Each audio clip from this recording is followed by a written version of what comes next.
तो guys India का मुकाबला कभी भी किसी भी कंट्री के साथ नहीं हो सकता जो कि एशिया के अंदर मौजूद है। गाइस इंडिया ने इलेक्ट्रिक रोडों के ऊपर काम कर लिया, गाइस इलेक्ट्रिक बसेस बना ली हैं, इलेक्ट्रिक रोड बना ली हैं, इलेक्ट्रिक पता नहीं और क्या क्या बनाने जा रहे हैं। भारत ऐसे हाईवे बना रहा है जिस पर चलते हुए गाड़ियां चार्ज हो जाएंगी और सिर्फ इतना ही नहीं, इन हाईवेज को इस तरीके से बनाया जाएगा, इसमें गाड़ियों के साथ साथ हैवी ड्यूटी इलेक्ट्रिक ट्रकों और बसों को भी आसानी से चार्ज किया जा सकेगा। अब तो यहाँ पे रोड्स जो मैं देख रही हूँ मुझे तो यकीन नहीं आ रहा वाकई में इंडिया में बन गया ना।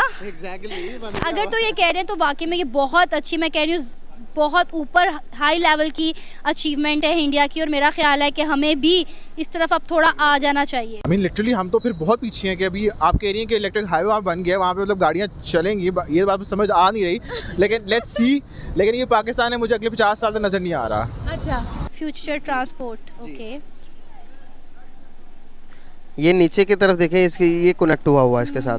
बाकी पाकिस्तान के लिए अच्छा नहीं है, पाकिस्तान के लिए नरेंद्र मोदी बहुत बुरा है, लेकिन पाकिस्तान की मदद की है नरेंद्र मोदी ने, ये होगी, लेकिन पाकिस्तान के लिए बुरा है। बात यही है कि हमारे मुल्क में ऐसा कुछ भी नहीं है कि जहाँ पे मैं तो एटलीस्ट नहीं रहना चाहूँगा अगले 5-6 महीने में, अपने आप को यहाँ पे देखता नहीं हूँ। लेकिन भाई अगर आप कंपैरिजन करेंगे इंडिया के साथ तो पाकिस्तान के टोटल कितने हैं? 400। पाकिस्तान नंबर 1 है भाईजान, जिंदाबाद। इंडिया, ओ इंडिया ही है, बिल्कुल इंडिया। अमेरिका ये अमेरिका से लिया गया प्रोजेक्ट है जो कि इंडिया काम कर रहा है इस पे।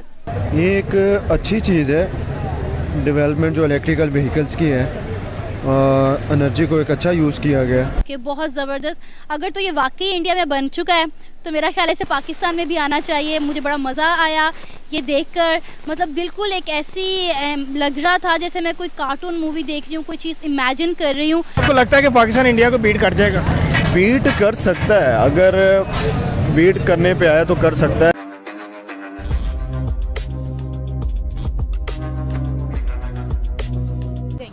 पाकिस्तान से कंपैरिजन तो नहीं है, अगर मतलब if what you saying is right, तो उसका ये मतलब है कि इंडिया में बहुत आगे पहुंच गया हमारे से। लिटरली हम तो फिर बहुत पीछे हैं कि अभी आप कह रही हैं कि इलेक्ट्रिक हाईवे वहाँ बन गया, वहाँ पे मतलब गाड़ियाँ चलेंगी, ये बात समझ आ नहीं रही, लेकिन लेट्स सी। लेकिन ये पाकिस्तान है, मुझे अगले 50 साल तक नज़र नहीं आ रहा। अच्छा, आप क्या कहेंगे? मैं तो यही कहूँगा, अगर इंडिया में इलेक्ट्रिक हाईवे बन रहा है तो पाकिस्तान के साथ इंडिया का कंपैरिजन हो ही नहीं सकता। पाकिस्तान में तो दूसरी सड़कें नहीं है, प्रॉपर जगह जगह खड्डे हैं, मोटरवे हमारी कंप्लीट नहीं हो रही, तो इलेक्ट्रिक हाईवे का तो कॉन्सेप्ट ही नहीं है ना। और जो हमारी इकोनॉमी के हालात हैं, तो इलेक्ट्रिक हाईवे मेरे ख्याल है अगले 100 साल में भी नहीं बनने वाला है। उसकी वजह ये है बिकॉज यहाँ पे लोगों को बेसिक फैसिलिटीज़ नहीं है, अभी ना आपको खाना नहीं है, कुछ भी नहीं है, तो इलेक्ट्रिक हाईवे पाकिस्तान के लिए बहुत दूर की बात है। इंडिया में एटलीस्ट चले, उन्होंने अपनी फैसिलिटीज़ जो पूरी की हुई हैं, एजुकेशन है, खाना पीना है, चीज़ें हैं वहाँ पे। पाकिस्तान में बहुत मुश्किल है अभी 50 साल तक, मुझे लगता है मुश्किल है। यहाँ पे टेक्नोलॉजी में हम पीछे हैं, तो मतलब आप देख लें यहाँ पे क्या चीज़ बन रही है, गाड़ी बन रही है, मोबाइल बन रहे हैं, किटें आ रही हैं, वहाँ सिर्फ असेंबल हो रहा है। तो हम जब कोई लोकल कंपनी लगाएंगे ही नहीं तो किस तरह से काम होगा? Local interest. ये देखें, आप लाहौर को कंपेयर करें किसी छोटे शहर के साथ, इवन फैसलाबाद छोटा शहर नहीं है, ठीक है, लेकिन फैसलाबाद का कंपेयर करें, वहाँ पे आप कभी गई हैं, वहाँ पे गई, आपको आइडिया होगा वहाँ पे क्या। चलो लाहौर में फिर फैसिलिटीज़ हैं, फैसलाबाद में कुछ भी नहीं है। फैसलाबाद को छोटे गाँव है, वहाँ पे कुछ भी नहीं है, तो हम इलेक्ट्रिकल हाईवे कैसे बना सकते हैं? हम नहीं बना सकते। चले, इलेक्ट्रिक हाईवे के अलावा अगर हम इलेक्ट्रिक गाड़ियों की बात करें तो वो भी सिर्फ यहाँ पर असेंबलिंग हो रही है, मैन्युफैक्चरिंग नहीं हो रही है, जबकि वो लोग मेड इन इंडिया का टैग लगा रहे हैं। तो उसके बाद उसकी वजह ये है, बिकॉज बात ये है कि हमारी गवर्नमेंट रिलीफ नहीं दे रही, और दूसरा ये यहाँ पे इंडस्ट्री जो है, अच्छा मैं थोड़ी टेक्निकल बात करता हूँ, आपको इंपोर्ट करने के लिए आपको एलसीज खुलवानी पड़ती हैं। पाकिस्तान में एलसीज खुल ही नहीं रही, ठीक है, गवर्नमेंट किसी भी तरह से इंडस्ट्रीज़ को फैसिलिटेट कर ही नहीं रही। इंडस्ट्री कैसे बढ़ेगी? जो बाहर, मैं कल ही न्यूज़ पढ़ रहा था, जो एमसीबी में जो फॉरेन शेयर होल्डर था, उसने सारे के सारे अपने शेयर्स हैं, 5% शेयर थे, वो सारे बेच दिए हैं। वो क्यों बेच रहे हैं? क्योंकि पाकिस्तान से फॉरेन इन्वेस्टर्स बाहर भाग रहा है। यहाँ पे हालात नहीं है, पाकिस्तान अगले 6 महीने में सर्वाइव करे, बहुत बड़ी बात है, क्योंकि हमारी तो फील्ड वो है ना, हमें तो आइडिया है, हमारी फील्ड ही वही है, तो हम तो सब देखते हैं। तो पाकिस्तान अगले 6 महीने में सर्वाइव कर जाए, बहुत बड़ी बात है। पाकिस्तान बैंकरप्ट हो चुका है। मेरी बात सुने, मैं कल में जा रहा है हमारा, मैं कल ब्रेड लेने गया, छोटी ब्रेड, एक ज़माने में जो याद आया वही ब्रेड 30 रुपये की थी, ज़्यादा पुरानी बात है, 2 साल पहले की बात है। आज वही ब्रेड 80 रुपये की है, जो रोटी है वो 35-40 रुपये की रोटी है, सीधी सादी रोटी। आप मुझे बताएं, एक गरीब आदमी, चले मुझे फ़र्क नहीं पड़ता बिकॉज मैं अर्न करता हूँ, ये अर्न करता है, आप अर्न करती हैं, एक गरीब आदमी कैसे 30 रुपये की रोटी कैसे खाएगा? आप मुझे ये बताएं। तो हाईवे की तो बहुत दूर की बात है, पहले आप अपने गरीब तबके को देखें कि वो जी कैसे रहे हैं। आपने कभी पूछा, किसी ने फोकस किया उनके ऊपर? सर कहने को तो पॉवर्टी इंडिया में भी थी, but according to the World Bank report they are going to be the third largest economy of the world and उनकी जो पॉवर्टी है वो अब ना होने के बराबर रह गई है। क्या कहें? काम किया है ना उसके ऊपर, उन्होंने काम किया। पाकिस्तान में मुझे बात बताएं, अगर आप एक गरीब पैदा हुए हो ना तो आपका बच्चा भी गरीब ही मरेगा, थोड़ा सा आपका बच्चा भी गरीब ही मरेगा। इंडिया में होता है कि उन्होंने एजुकेशन फ्री कर दी है, उनके गवर्नमेंट स्कूल इतने अच्छे हैं कि उनके वो जो गरीब आदमी है अपना बच्चा गवर्नमेंट स्कूल में भेजता है। पाकिस्तान के आपने गवर्नमेंट स्कूल कभी देखे हैं? हमने देखे हैं ज़िंदगी में, हमें पता है कि उनके हालात किस तरह के हैं। तो मेरा नहीं ख्याल किया, क्योंकि मसला ये है हमारा फोकस सारा। अच्छा, आप मुझे कह रही हैं कि हाईवेज़ की फोकस करें ना, हाईवेज़ बना के हमने मोटरवे बना के क्या ही कर लिया। अगर वही काम हम अपने एजुकेशन में लगाते, ठीक है, तो हमारा मुल्क आज से कहाँ पहुँचा। गरीब आदमी का बच्चा गरीब ही मरेगा, क्योंकि उसको जो है ना, उसने गरीब आदमी ने बच्चे को कहा क्या करना है, पैसा नहीं है, मैकेनिक की नौकरी पे लगा देगा। बिकॉज फैसिलिटीज़ तो है नहीं, स्कूल की फैसिलिटीज़ तो है नहीं, पब्लिक स्कूल तो है नहीं पाकिस्तान में। प्राइवेट स्कूल्स हैं वो 40 से 40 हज़ार रुपये ले रहे हैं 1 महीने का, 2 महीने का, ठीक है। तो आप मुझे बताएं, गरीब बंदा अपने बच्चे को कैसे पढ़ाए? जब गरीब बंदा बच्चे को नहीं पढ़ाएगा तो ये मुल्क आगे कैसे जाएगा? और इतना पैसा लेकर भी वो क्वालिटी ऑफ एजुकेशन नहीं है यहाँ एक पे। सवाल पूछूं, आप पढ़ी लिखी हैं, ये पढ़ा लिखा है, मैं पढ़ा लिखा हूँ, मेरे यहाँ पूछेंगे ना, अगले 5 महीने में पाकिस्तान से बाहर निकलना है, तो अगर जो पढ़े लिखे लोग हैं अगर वो पाकिस्तान से बाहर चले जाएंगे तो पाकिस्तान को क्या फ़ायदा है? और पाकिस्तान से बाहर क्यों जा रहे हैं? आप बताएं, पाकिस्तान से बाहर क्यों जा रहे हैं? पाकिस्तान से बाहर इसलिए जा रहे हैं क्योंकि पाकिस्तान में कुछ भी नहीं रखा। हमें तो ये नहीं पता कि पाकिस्तान 6 महीने में एग्जिस्ट करता भी ये नहीं करता। बातें वही हो रही हैं, श्रीलंका वाली बातें तो वही हो रही हैं। तो एग्जैक्टली वैसा ही है। प्राइम मिनिस्टर ने कल क्या कहा है, हमें नहीं पता पैसा कहाँ से आएगा। प्राइम मिनिस्टर ने ये बात करे कि पैसा कहाँ से आएगा, उसकी क्या मतलब? ये प्राइम मिनिस्टर ये बात बोल रहा है। जो आपका फाइनेंस मिनिस्टर है वो कह रहा है कि मुझे नहीं पता पैसा कहाँ से आएगा।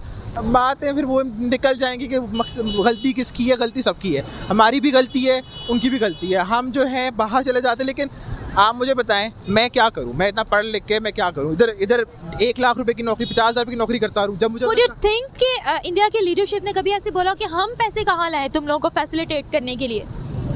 नहीं, इंडिया का प्राइम मिनिस्टर देखिए, इंडिया का प्राइम मिनिस्टर आया कहाँ से था?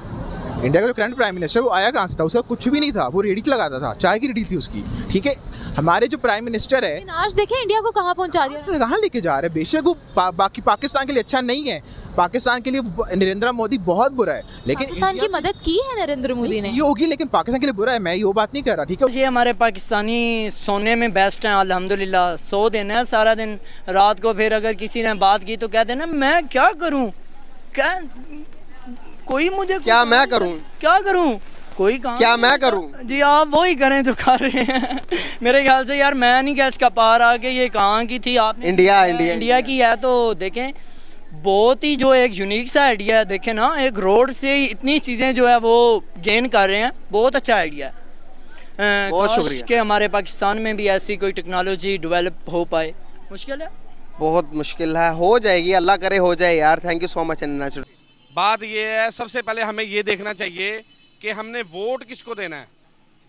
ये पीटीआई कर करके ये नौजवान नस्ल को तबाह किया। सबसे पहले आप ये देखिए काम किसकी हुकूमत में हुए हैं, सड़कों के जाल। अभी सड़कों की बात आप करें कि इंडिया में इलेक्ट्रिक रोड बन गया। हाँ, इलेक्ट्रिक रोड के बारे में पता है आपको थोड़ा बहुत? अभी ये देखिए ना, अभी 3-4 साल जो हुकूमत हुई है पीटीआई की, जिसको आप लोगों ने बड़ा वोट दिया, ये जो हाँ ये वोट जो दिया आपने, ये पाकिस्तान का हाल सड़कों का क्या किया इन्होंने? क्या किया? आपके सामने ही है। जहां पे टूटी है दोबारा नहीं बनी। पाकिस्तान मुस्लिम लीग, नवाज लीग, नून लीग का जो दौर है वो आपके सामने है। किस तरह ये लाहौर देख लें, मेट्रो ट्रेन देख लें, ओरेंज ट्रेन देख लें, ये मुंह बोलता सबूत है। ये खान साहब ने क्या अभी तो आप कह रहे थे कि पाकिस्तान के आप रोड देख लें कितने बेहतरीन बने हैं। बेहतरीन बने, बिल्कुल नीट एंड क्लीन बने हैं। मैं भी अपने शहर नालाखुर से आया हूँ, सारा कारपेट रोड अल्लाह की मेहरबानी से इंशाल्लाह जरूर बना हुआ। हमारा मोटरवे है बहुत अच्छा, बेहतरीन है। लेकिन भाई अगर आप कंपैरिजन करेंगे इंडिया के साथ तो पाकिस्तान के टोटल कितने हैं? 400। पाकिस्तान नंबर 1 है भाईजान, जिंदाबाद जिंदाबाद। दोस्तों, देश में जैसे जैसे इलेक्ट्रिक वाहनों की मांग और संख्या बढ़ रही है, सरकार इलेक्ट्रिफिकेशन की दिशा में तेजी से कदम आगे बढ़ा रही है। केंद्रीय परिवहन मंत्री नितिन गडकरी ने इस बात की घोषणा की है कि दिल्ली जयपुर के बीच में देश का पहला इलेक्ट्रिक हाईवे के ऊपर काम स्टार्ट हो चुका है। केंद्रीय मंत्री नितिन गडकरी के मुताबिक ये हाईवे दिल्ली और जयपुर के बीच में बनाया जा रहा है। 300 किलोमीटर लंबे इस हाईवे को दिल्ली मुंबई एक्सप्रेसवे के साथ ही नई लेन पर बनाया जा रहा है। दोस्तों, ये हाईवे पेंटोग्राफ मॉडल के अनुसार बनाया जा रहा है और यह अमेरिका में कार्यरत इलेक्ट्रिक हाईवे है, उसी की तर्ज पर बनाया जा रहा है। इसमें दोस्तों सड़क के ऊपर एक तार लगाया जाता है जिसमें बिजली दौड़ती रहती है। एक पेंटोग्राफ के जरिए इस बिजली को वाहन में सप्लाई किया जाता है। यह इलेक्ट्रिसिटी डायरेक्ट इंजन को पावर देता है या वाहन में लगी बैटरी को चार्ज करती है। दोस्तों आपको बता दें कि फिलहाल भारत की ट्रेनों में इसी मॉडल का इस्तेमाल किया जाता है। दोस्तों इस हाईवे का सबसे बड़ा फायदा ये होगा कि वाहनों की आवाजाही पर आने वाले खर्च में भारी कमी आएगी। एक आंकड़े के मुताबिक इलेक्ट्रिक हाईवे से लॉजिस्टिक लागत में 70% की कमी आएगी। अगर लॉजिस्टिक सप्लाई की लागत में कमी आती है तो इससे महंगाई भी कम हो सकती है। वहीं दोस्तों पाकिस्तानी लोगों को जब इस प्रोजेक्ट का वीडियो दिखाया गया तो उन लोगों का कहना है कि हमारे यहाँ तो घरों के अंदर भी ठीक तरीके से लाइट नहीं आती, तो हम इलेक्ट्रिक हाईवे कैसे बनाएंगे। उन लोगों का कहना है कि हमें नहीं लगता कि 100 सालों के अंदर भी पाकिस्तान के अंदर इस प्रकार का हाईवे बन सकता है। तो दोस्तों आज के लिए बस इतना ही। अगर आपको ये वीडियो पसंद आया हो तो वीडियो को लाइक कर दें और हमारे चैनल को सब्सक्राइब कर लें।